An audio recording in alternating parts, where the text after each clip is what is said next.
in this world that we could call, that has been named, something like the process of Kundalini activation or Kundalini awakening. People sometimes mix the two.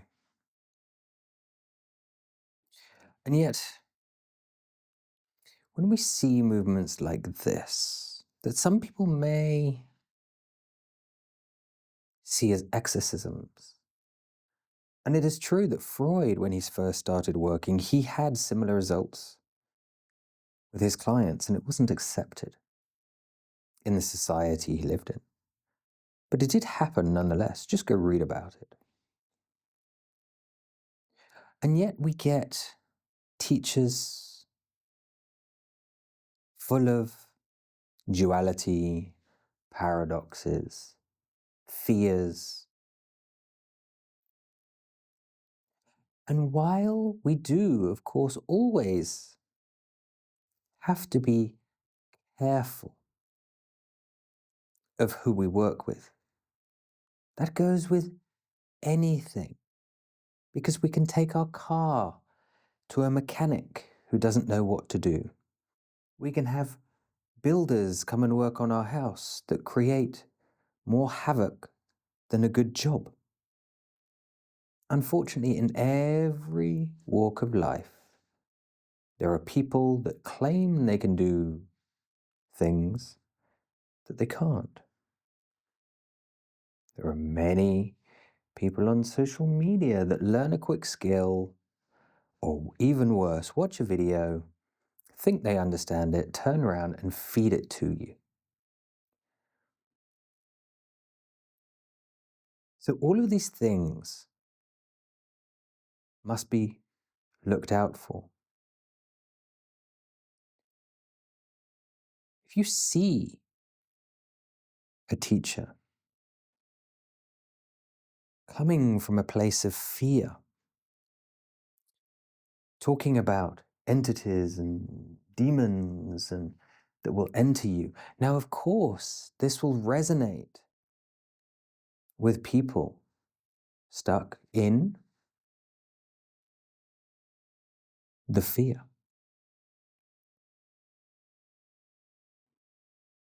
And we must also watch out for those who are stuck in spiritual ego, that they learn something new, they think it's wonderful, they do not know what they're doing truly, perhaps even name it something else. The practice you see here, these movements you see here in this video, what are they?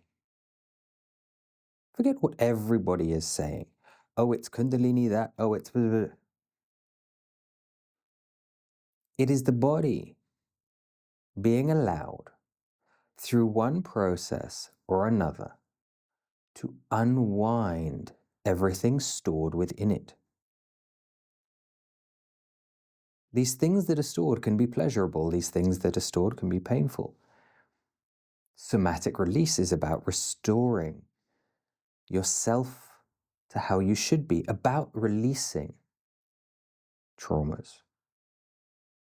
So we can see these things happen in certain types of hypnosis. We can see them in somatic bodywork. We can see it in de-armoring. We can see it in Kundalini activation. We can see it in Reiki. Perhaps not what they call Reiki today, but when Reiki traditionally came out, traditional Reiki, traditional workers, facilitators, things like this also happen. All these body movements that people are fascinated to watch, that get hundreds of thousands of views. It's shock, it's awe, it's a demo to get views. Today, I put it here. Why? Because it's true. If you look at my channel, videos like this get more views. But the purpose of this, if you're listening to what I'm saying here, it's not about what you're seeing. It's about what I'm saying. It's about the energy behind what is going on, both in my voice and in the movements of my body. These movements, are they Kundalini? No, they're not. It's a misunderstanding from a misrepresentation. Why? Because it is very clearly stated that the Kundalini energy runs through the spine. Of course, prana can also run through the spine and through the rest of the body. Call it chi if you wish. And if we allow this to flow and open our meridians, we can have many sensations, from the very traditional Tomo breathing, which raises the body temperature, to opening the meridians, and especially the Lao Gong meridians in our palms and our feet, where they get as hot as being burnt by a cigar on your hand. I say a cigar simply because that is what it feels like. This doesn't mean to say you've awakened your Kundalini. Having a life crisis doesn't mean to say you've awakened your Kundalini. Your Kundalini is something way different. It is not a pranic level of energy. It is not pranapat. I say this time and time again. You will not activate or awaken your Kundalini whilst you're going through a healing process, nor should you try, because this is where we get risks of Kundalini syndrome and dark night of the soul. First, you must heal. And yes, if you like this form of release, the somatic release, using pranic energy through the body, it is a very powerful form of release. But why does this not happen to everybody? Why do some people not move? Because they do not allow the body to move. If you allow someone to help you to do this, they call them facilitators. Be careful that the facilitator knows what they're doing and do not push you too far. I get people every day coming to me saying, I went to this and this happened to me and I wasn't warned and I was told it was safe. Yes, unfortunately, this does happen.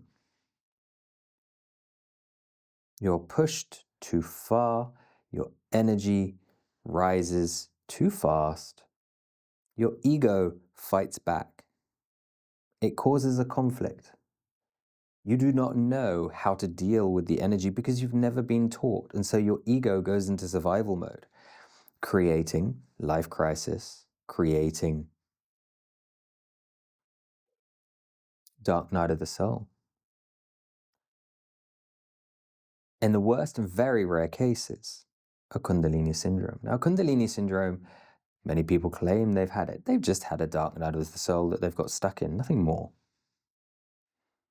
It can be cleared, it can be worked on. Kundalini syndrome is a psychosis at a level that would be diagnosed by head doctors. But if it is performed correctly at a level you can go, the more you are willing to go and the more you open, the more you can heal. And as you heal, it feels amazing. And this is why people confuse it with Kundalini. It feels amazing because you are coming back to a place of relaxation, a place of home, a place of balance, strongly activating your parasympathetic nervous system. And it feels amazing, and it is amazing. Still not Kundalini. For true alchemical processes, that of Kundalini, we need certain things. We need channels open. Again, these practices can serve to open these channels. We need to clear the mind, our beliefs, our biases, our fears.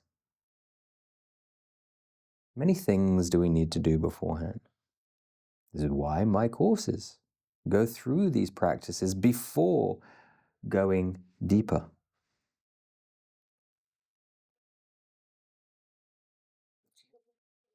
We need to be able to visualize. Franz Barden, If you don't know who he is, look him up.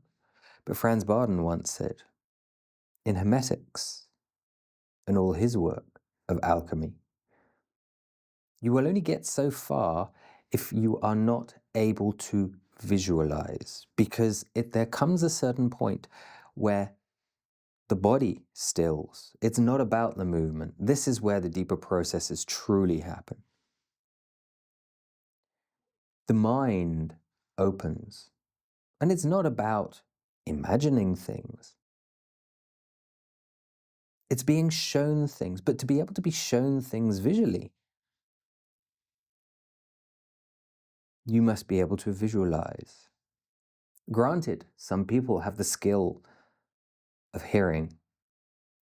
Other people can adapt and allow feeling to be translated into visions, but still you must have the vision ability. Otherwise, you will only ever get so far. Many teachers do not understand these things, and it is absolutely okay. We have in the world primary school teachers, nursery school teachers, secondary school teachers, university teachers.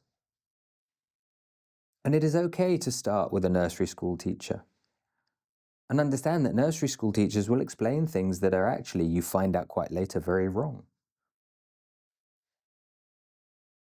And so you have to relearn and not be stuck in there. But I was told this. Go do your own research. There are ancient scriptures that also got things wrong. They are taught as true. But by simple analysis and experience, you will understand. They simply did not have the big picture. This happens everywhere. And this is okay. And this is why we need to seek a certain level of teaching, a certain level of experience, a certain level of knowledge. So if you are still listening to me here, congratulations. If you wish to go deeper, not simply having your body move like you're seeing on the screen, or I want to be able to move people like this. If you say that, that is a place of ego. That is not a good start. That is not why you need to get into this. But if you feel the energy coming through the sound of my voice, if you feel the energy coming off my body, if you wish to go deeper for yourself, if you are called not to boost your own ego and make people move, but you are called to help people, whether that is at the lower levels of healing or through what we do on my trainings, the higher levels of awakening, then perhaps watch some more videos on my channel and my other channels. Perhaps connect to my energy transmissions. I have another channel. It has a very similar name, the Awakening Energy Transmissions by Skeed, for they are Shaktipat. And of course, Shaktipat, you will be able to come back to a Shaktipat video time and time and time again, because you can only take so much from Shaktipat that you are ready for. So it will keep working on a deeper and deeper level, much like you read a book 1 year and you understand one thing, you come back and read it again several years later and you understand at a much deeper level. Shaktipat works in the same way. If things release, if you feel inspired, join me at theawakeningenergy.com and come train with me. But first, remember, you must heal. I also offer de-armoring, energetical de-armoring, which can be done online, to help you prepare, release, get into the process. It is a form of bodywork, energetical bodywork, which is just the beginning of the process. Once you've worked on your shadows and gone through the processes, then we can move higher, not before.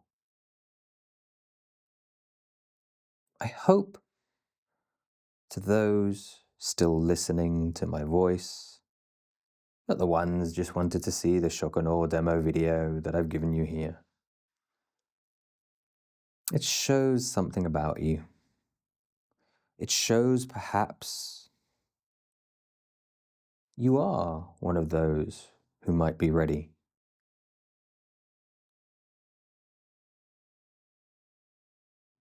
See you again, perhaps in another video, perhaps in one of my trainings, or perhaps to receive sessions.